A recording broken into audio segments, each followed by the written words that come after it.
Welcome to Kenton Teaches. Enjoy the video. First, get the right tools installed and configured for Garry's mod. Install WireMod and Expression 2 on your server or single-player game.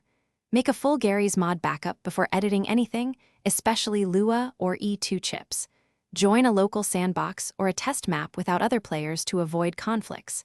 Confirm you have admin rights and spawn tools enabled in sandbox mode.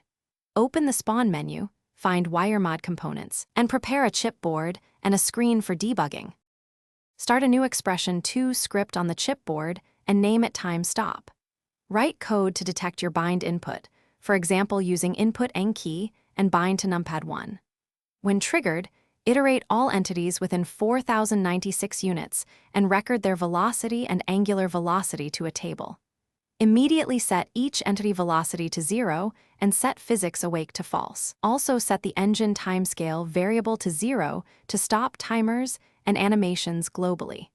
Add a visual indicator on the screen for active state. After creating the chip, fully test the system in a controlled map with bots or props. Trigger the time stop and observe that velocities are 0 and animations pause. To unfreeze, loop stored velocity entries and reapply each entity's velocity and angular velocity from the save table. Reset engine timescale to 1 so timers and animations resume normal speed. Add safeties to ignore players or NPCs you do not intend to freeze. Limit iterations to a radius like 4096 units to protect server performance and avoid.